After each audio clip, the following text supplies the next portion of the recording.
Oh, do you guys want to talk about weirdness? Yeah, let's dive in. Bed recording. Okay. The weird.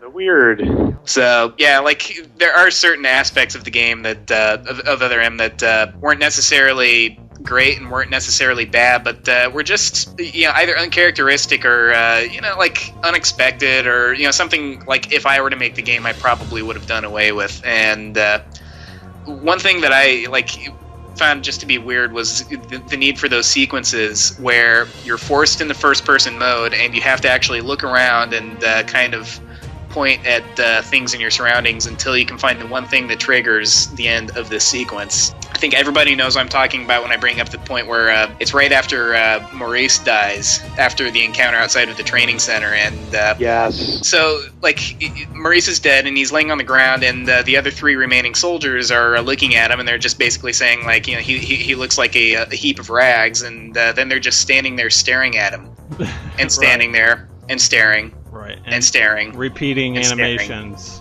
And it took me a minute to realize, I'm supposed to do something. And it's like, can't you guys, do something more than just stand there and stare at him? Put a blanket over him, give him a burial, say something in his memory, because, he's kind of your fallen comrade here. And meanwhile, Samus, because it took me so long to figure out what to point at, basically, I could imagine this from third person.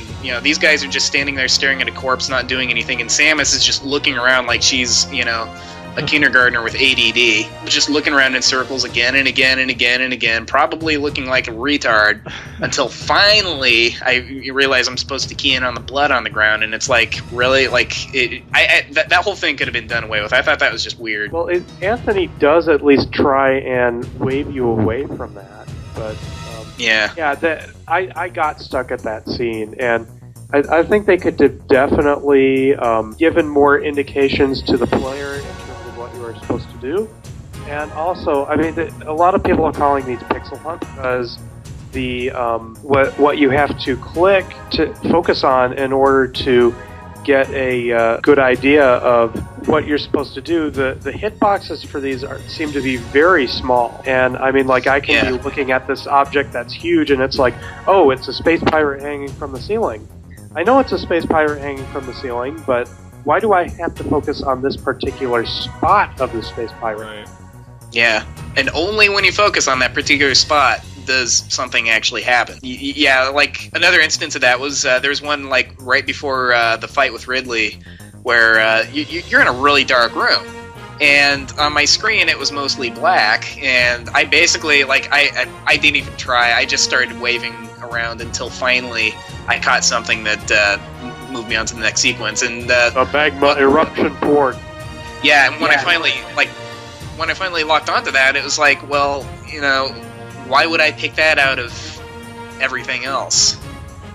What's supposed to draw me to that? At least Metroid Prime would, put some sort of an icon on things that you can lock onto and scan, or later games would even the entire object would be highlighted to indicate that you can scan it. That made it easy to key in on things, and I think that could have helped these a little bit. Maybe what they needed to do is play some of those old graphical adventure games where they do have those pixel hunts, and it's literally the object is only 1 pixel big.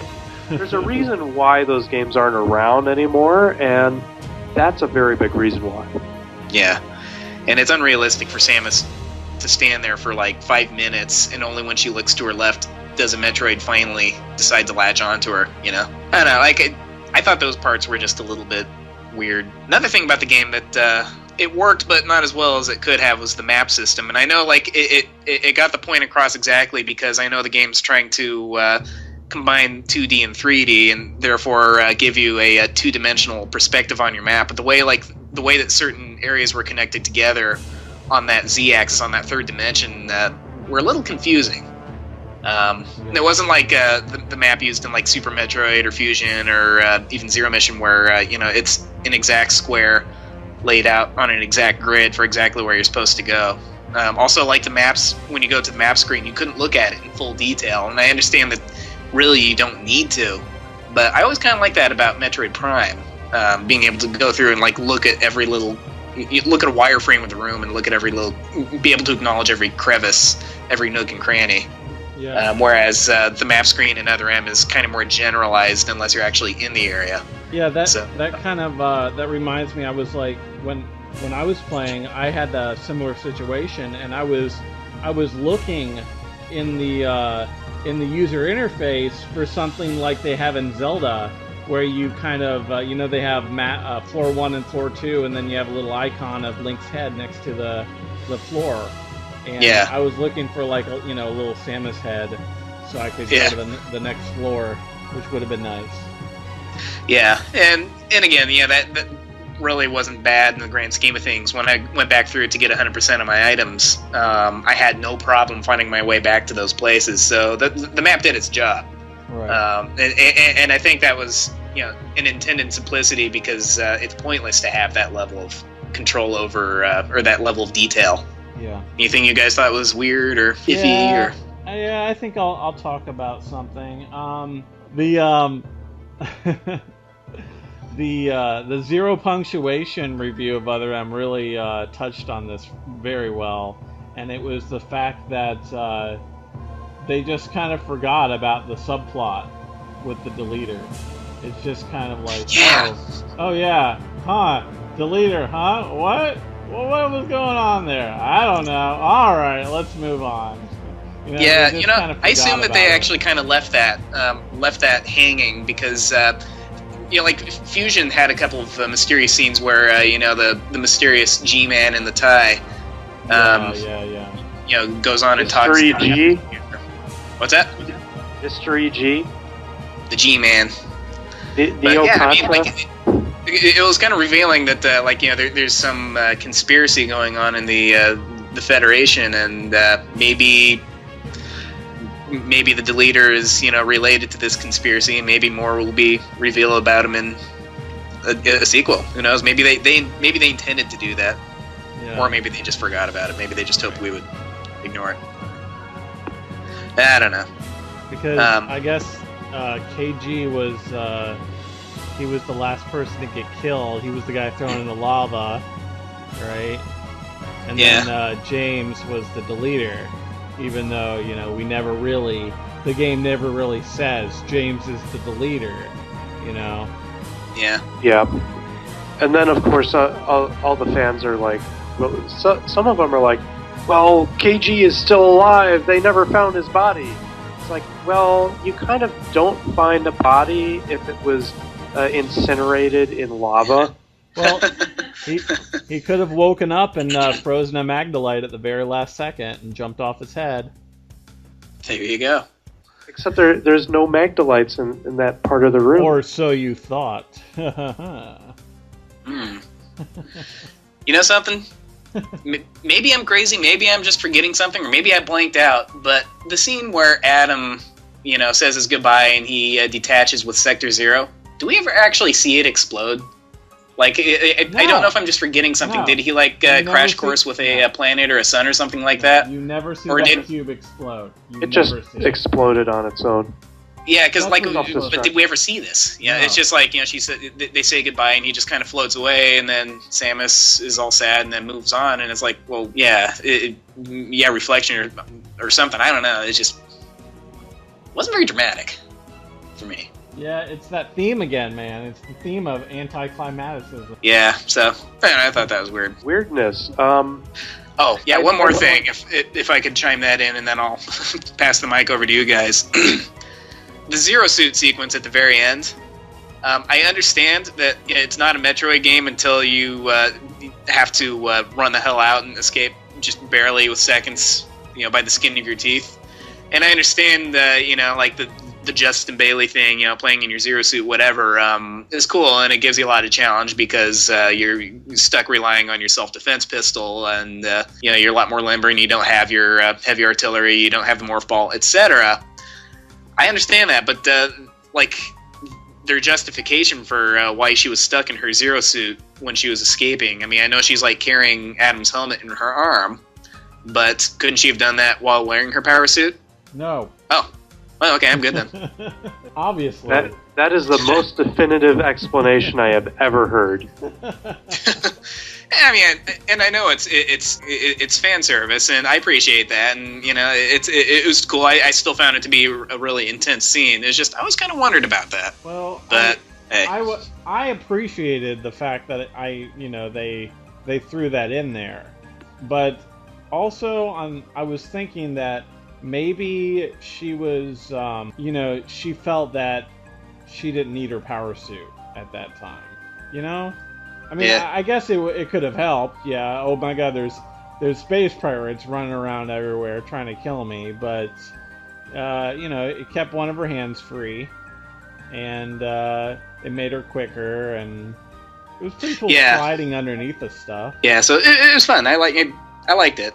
Yeah. Weird, but I liked it. You can't hold a helmet once you've rolled into a morph ball. Yeah, that too. You'd have to like push it forward through the hole, and that's just no fun. You're right. Yeah. Yeah, maybe that was. Because when you're trying to get out by the skin of your teeth, you have to have fun while you're doing it. Right. Well, also maybe. Well, we got any other weirdness? I think a lot of the the fan service that was in there, like the hidden bosses, like Fantoon's in there, Ridley's in there, Nightmare came back. and the Zero Suit and Fantoon in particular. Yeah. Oh yeah, the Queen.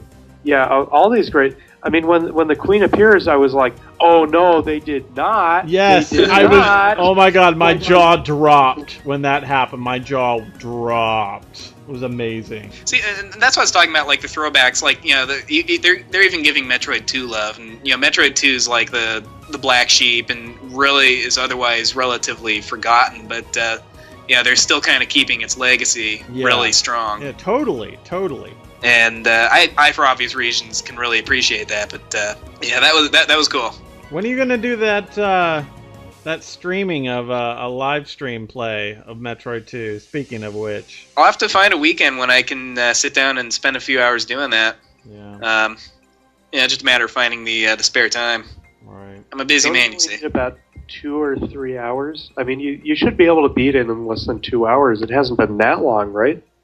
Oh yeah, but I'll spend a little bit of time. I'll probably explore just a little bit more for the benefit of the viewers, or I don't know. Maybe I could just blast Secret it. Worlds. Tempting. Yeah, you should do that. Totally. Yeah, I've definitely put a lot of thought into it. It's just a matter of getting my resources together for it. Anyway, unless you guys have anything else on the weird, I think we should start discussing our big announcement. I think that's about it. Though I would like to say that Adam is able to use the elevators to get down to Sector 0, and therefore completely bypass the whole gravity room. Which that gravity room was really cool. Yeah. I liked it. Yeah, I love that part.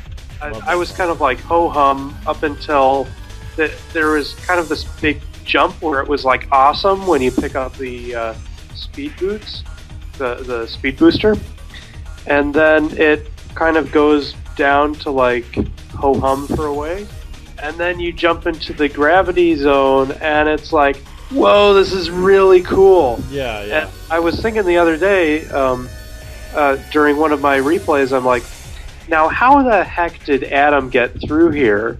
And he doesn't go that route. There's that elevator that you take down in the extra mission at the end. That's a locked door with one of those bug things protecting it. Yeah. And you go down that, and then you get into Sector 0, and that's how he did it. Oh, and like side hoppers, man. The return of the side hoppers. I was so happy to see those again.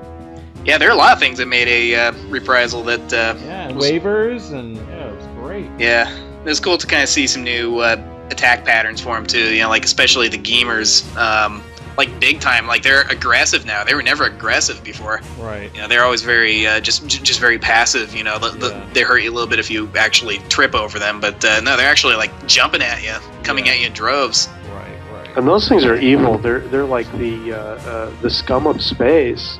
Just completely terrible. Yeah, those bastards. So, all right, we ready for the big announcement? Sure. So, Ryan, you want to introduce it? Sure. Well, our big announcement is we're having another contest. Woo! Woo! So the contest is design your own enemy. our contest will basically be design a Metroid enemy, a new Metroid enemy, and we will have all the details on the webpage. So be sure to start thinking of some pretty cool ideas, and we will have some awesome prizes to give out to you guys that I think everyone will enjoy.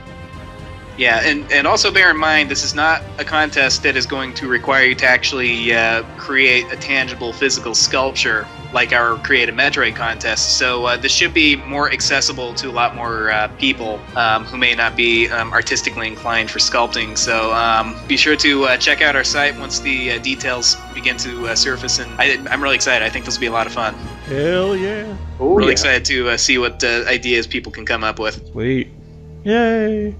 Well, so that's all we have for you folks for this episode of Wave B. Anything else? No, that's it. Are you sure? That's absolutely it, right? Come on, we can talk more about Other M, right? Oh, we could go on all night, I'm sure. Yeah, I'm sure. Well, I did want to say, be sure to, join us in our forums. There's a lot of good discussions going on. A lot of the overt negativity has kind of died down a bit. So, yeah, feel free to join us in the forums and discuss us there. Anything else? I'm good. All right. You want to sign us off, Devin? Well, that's what I was doing. So. Oh. Well, that about wraps up this episode of Wavebeam. So be sure to visit the Metroid database at www.metroid-database.com for all your Metroid needs. I'm Capcom. I'm Infinity's End. I'm Jesse D. And thanks for listening. See you next mission. Dun, dun, dun, dun, dun, dun, dun, dun, dun.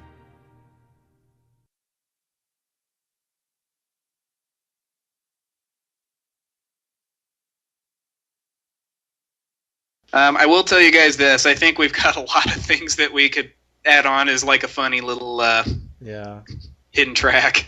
Plenty. Too many. My vote's the brain fart.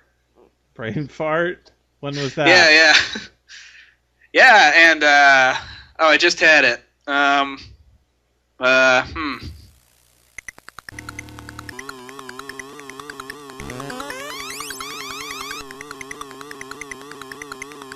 Yeah, so I think there's like one more like negative thing we might touch on, then let's move on to the weird. What? We've talked enough about negative. What do you want to bitch about this time? Quit with those negative voids. The music. No, man, the music was fine. What music? It was just different. To the original Metroid. They had the original Metroid song. On the title screen? Yeah! They had Ridley's song was in there. Yeah, those are all great, but we've heard those already. Yeah? Yeah. Okay. They have the Samus's piano song. Yeah, Samus's piano song, yeah. Anything... Here's the question. Is there anything new or original from this game that you remember? Is there any musical legacy it's left? Piano. You mean like new tunes? Yeah, exactly. That I find myself humming along to every now and then? Yeah, to put it in TJ's words. Right. I don't know, that's pretty much the only other thing I really had to say negatively about Other M. Alright. Well, I see it this way. I think you have to pay your orchestra, right? You have to pay your composer. And they chose that composer. I'm sure they looked through a whole bunch of different people, and they picked that guy for whatever reason. And he did the best he could. Of course, I'm sure this guy wasn't a Metroid fan, you know? Sure, yeah. And I'm not questioning their motives or their methods or anything like that. You know, I'm not here to say I could have done a better job. I'm sure I couldn't have. But I miss catchy tunes, you know? Too much ambience. I don't think it took away from the game, honestly. No, I don't think it took away from it, but I have the right to bitch and moan about it. All right, man. Like, even the ambience in Metroid 2, I have that memorized. That also had the tunnel theme, too. That's true. And I guess we can kind of toss that under the weird category. Well, it's a legitimate complaint that people have had is the audio, but I honestly don't think... It's another one of these areas where there's a split. because you can look at some games like, say, the Resident Evil or Silent Hill, where there's a lot of audio in there, but it's very atmospheric, and it works very well. Is it something that I want to listen to outside of the game? Not really. I have a stressed enough life as it is to have to listen to horror music. Just doesn't do it. All right, and I mean, like, all the games in the series are like that. That's the way it is. Cool. But, I mean, look at all the earlier soundtracks, and then look at, like... Well, it wasn't X-Files like Metroid Prime, which everybody was bitching and moaning about that to no extent. Ooh, I got it. I got a perfect rebuttal for you, man. Yeah, It's another definition of the M. Other music. Oh no! Oh snap! That was bad. That was bad. There are some tracks in there that I really like. Like I like the theme of the biosphere and the pyrosphere, and just exploring the main sector. I really enjoy those themes. I mean, they're not hummable, but they're atmospheric, and they're something that just fills the space. Right? Yeah, they fit. They didn't destroy it by any means, but. Can you remember them? So I can't hum them if that's what you mean. I mean, like, you know, in your mind, can you play them back in your mind? A little. All right, that's what I'm getting at. Every single area in Super Metroid, you know, that had a lot of character. That, like, I can remember. Yeah. Not even necessarily humming, but just like playing back in my mind, you know, like that was always a major part of the experience for me. The same thing goes for all the the Castlevania, the Castletroid games. Now, have you listened to the soundtrack to the new Castlevania? No, not yet. I haven't played it. Have you guys played it yet? No. Lords of Shadow? Yeah, I haven't. Yeah, I've got one friend who's bought it and played it, but I haven't asked him about it yet. You know I what did my download guess the is, soundtrack though, and the Yeah. soundtrack it's definitely a very high production quality. So it sounds like they use like a 120-piece orchestra for it. I'm not sure if they actually did an orchestra recording, but they've got all the instruments are there. They've got a wonderful choir, but the music I can't really, I just cannot find myself humming any of these tracks. And you compare this with, Layman of Innocence, Symphony of the Night, all the way back to the original Castlevania. It was about hummable melodies that were also atmospheric. And there's only a handful of songs that I can actually listen to and find something in there that's hummable. And overall, the whole thing was just really a kind of disappointment. Yeah, but here's something to think about. Do you think that the developers feel that hummable music is too cheesy or too childlike or not serious enough? Right, yeah, and like everyone's got their priorities, and the developers don't feel it needs to be prioritized, and I mean, it really, in the grand scheme of things, doesn't need to be, but that's just always kind of been part of the experience for me. Sure, but I think that having melodic music, memorable melodic music, it's not serious enough, to put it bluntly, or it's too happy, or it's too whimsical. You see That's what a I'm good word. trying to get at? Was Mozart whimsical? A lot of the stuff that he wrote is hummable, and then you've got the... No, you can't go there, dude. No. Yes, you can. No, yes, you can. No way, dude. The reason you can't go there is because we're talking about a composer, one of the most influential composers compared to a video game. Fine, John Williams then. Okay, Star Wars. Those are movies. Is having strong. So same thing. Just because it's a movie, is having a score that's hummable for a movie is that positive or negative? I don't think. PG-13 movies. So man. one way or the other, it depends on the movie. I don't know. Like I say, it doesn't ruin the game by any means, but What that's about Halloween? That has a memorable score. My parents wouldn't even let me watch that until I was like... Yeah, that's so memorable because it's so repetitive. Yeah, that actually sounds kind of like Ridley's theme. Profondo Rosso. They had the Gremlins play the music for that. The Gremlins, seriously, man. This is high art we're talking about. Okay, if you want to talk about high art, listen to Aliens 2, or Aliens, listen to the Aliens soundtrack. Aliens was awesome. Right, listen to the soundtrack. It was completely 100% atmospheric. It's a serious sci-fi movie, atmospheric soundtrack. So you know exactly what they were going for.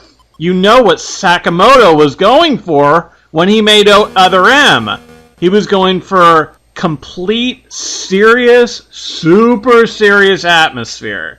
Even though, yes, you're a chick in a yellow spacesuit blasting aliens, still, he was going for a specific type of feeling. And no, you can't take Metroid that seriously for the reasons you just described, but you know, he's trying to inject that sense of realism, or you know, the sense that right. That's what I'm trying to say. I'm not just trying to sit here and defend the music. You know, I'm seriously trying to say that if it was, you know, if it did have these melodies, it would have probably had that more of a whimsical feeling to it. Probably. And I think that's probably it. Like I'm more of a whimsical gamer, and you know, modern games are trying to be more serious. You know. Yeah. That's all I'm trying to say. Right. So I mean, it's purely subjective, and that's purely my own opinion. I still think it just goes back to whatever kind of game that you are trying to make affects the type of score that you want to have in there. And part of it too, this is an argument that I've heard where the Asian composers have tended to have melodies that are memorable, whereas Western composers have been more atmospheric, more in terms of, say, that film score where it's minimalist. And I'm not sure how much I buy that, because there are some fantastic scores written by American composers, but I think it just comes down to the type of game that they want to make. And that comparison with Alien, I think, it is dead on. Yeah, I agree. Good? Yep, thank you. Yeah, so, we're not even podcasting right now, are we? No, we totally are. I recorded a lot of that. Okay, I mean...